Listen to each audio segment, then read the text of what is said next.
এটা ছিল আমার বাড়ির কালী পুজো। সত্যি আমি মা কালীকে অনেক ভয় পাই, কিন্তু মাই আমার সঙ্গে থাকে, সব বিপদ আপদে আমাকে সাহায্য করে। তো আমার বাড়িতে কালী পুজোর যে জায়গাতে কালী পুজোটা হয়েছে, তোমরা যদি আগে ভিডিওতে দেখতে পাবে, সেখানে অলরেডি আমাকে স্বপ্ন দেখিয়েছে যে এখানে পুজোটা কর। আচ্ছা, এটা বলে দিই, এটা কোনো মানসিক কালী পুজো ছিল না, ছিল আমার বাড়িতে আমার ভাইয়েরই অনেক জিদের কারণে একটা পুজো। এখানে আমার মাসিরা সবাই আনন্দ করছে, কারণ পুজোই তো হয় বা কোনো অনুষ্ঠান হয় যে সব পরিবারকে একসঙ্গে করে দেয়। তো সবাই মিলে আমরা পাড়ার কাকা কাকিমুনিরা, আমার নিজের মাসি মামি সবাই মিলে এই পুজোটা ওরা করছিল। মাকে দেখতে ভারী মিষ্টিও লাগছিল। সত্যি মায়ের মুখখানা দেখলে না প্রাণটা একদম ভরে যায়। এখানে আমার একটা দাদা যে পুজো করে আমার বাড়িতে নিত্য, উনি পুজো করছিলেন আর সবাই সেই ঢাকের তালে তাল মিলিয়ে নাচ করছিল। উনি আরতি করছিলেন, মন খুব ভরে গিয়েছিল ওনার আরতিতে। সবাই এখানে সাহায্য করছে, বৌদিরা ছিল, পাড়ার অনেক বৌদিরা, দাদারা, কাকিমুনিরা, কাকুরা সবাই আমাদেরকে হেল্প করেছে এই পুজোতে।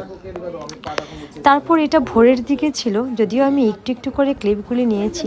ভোর তখন হয়তো 3টে কি 4টে বাজে, তখন যজ্ঞ শুরু হয়েছিল। আর আমার বন্ধু আমাকে দেখাচ্ছে যে ওর খিদে পেয়েছে।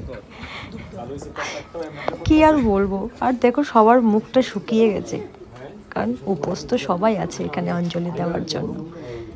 এখানে যজ্ঞে আগুন ধরানো হচ্ছিল, ঠাকুর দাদা এখানে যজ্ঞটাকে আগুন ধরাচ্ছিল।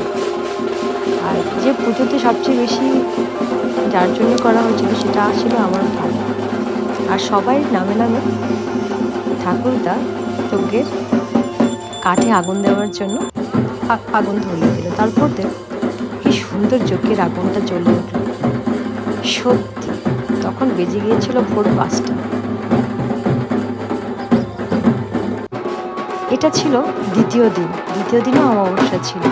সবাই মিলেমিশে সেদিন আমাদের বাড়িতে ভোগ খাওয়া হবে, তো সবাই মিলেমিশে খুব এনজয় করছে। আর আমার ভাইয়েরা এখানে খুব দুষ্টামি শুরু করেছে, আর আমি ওদের সঙ্গে ভাবছি একটু ভিডিও করব। যদিও আমি ওদের 6টা ভাইয়ের আমি ওদের একটাই বোন, তাই আমি একটু ওদের আদরে, যদিও আমি বড়, কিন্তু সবাই আমাকে খুব ভালোবাসে। এখানে দেখো ভাইয়েরা আর আমরা মিলে সবাই খুব নাচ করছিলাম। যদি আমরা সবাই একসাথে হই না, তাহলে সে যে কি আনন্দ সেটা বলে বোঝাতে পারবো না। সবসময় যাতে ঠাকুর করে এই আনন্দটা আমাদের মধ্যে থেকে যায়, ভাই বোনের সম্পর্কে যাতে কোনোদিনও কোনো ভুল বোঝাবুঝি না হয়, এটাই আমি চাই। এই যে আমার বন্ধু, আমার দাদা ভাই, ভাইয়েরা, আমি, মামি, বৌদি, সবাই, মাসি, সবাই মিলে আমরা নাচ করছিলাম গানের তালে তালে। সত্যি একমাত্র একটা অনুষ্ঠানই তো হয় যে সবাইকে একসঙ্গে করে দেয়। তো আমরা সবাই এখানে এনজয় করছিলাম। আর এটা ছিল মামার ছেলে, যে সাদা কালারের পাঞ্জাবি পরে আছে। সে তো সত্যি শুধু নাচ করতে ভালোবাসে, গান করতে ভালোবাসে, ভাই বোনদের সঙ্গে এনজয় করতে খুব ভালোবাসে। সঙ্গে ছিল মাসির ছেলে, কাকার ছেলে নয়ন, যে দিদিভাই বলতে আমাকে অজ্ঞান করে দেয়, যে দিদিভাই এই কাজটা করবো, দিদিভাই ওই কাজটা করবো, দিদিভাই আমি ফোন নেব, ফোনটা নিলে ভালো হবে। নয়নও ছিল এখানে। আমার মা বাবা সবাই কাজে বিজি, কিন্তু আমরা ওদিকে আনন্দ করতে গেছি। আমরা তো বাড়ির ছোটরা, তা আমরাও আনন্দ করতে গেছি, খুব মজা করছিলাম আমরা। আর এইদিকে সবাই মিলেমিশে পুজোটা করছিল, তো খুব ভালো লাগছিল সত্যি।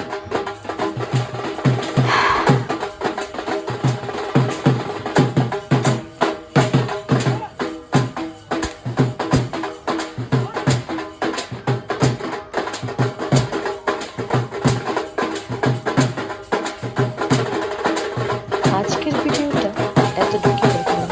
নেক্সট ভিডিওতে দেখাবো মায়ের বিসর্জনের পালা। তার জন্য তোমরা আমাকে সঙ্গে থেকো। ভিডিওটা পারলে প্লিজ শেয়ার করে দিও, দেন আমার ফেসবুক আর ইউটিউবে চ্যানেলটাকে সাবস্ক্রাইব করে দিও।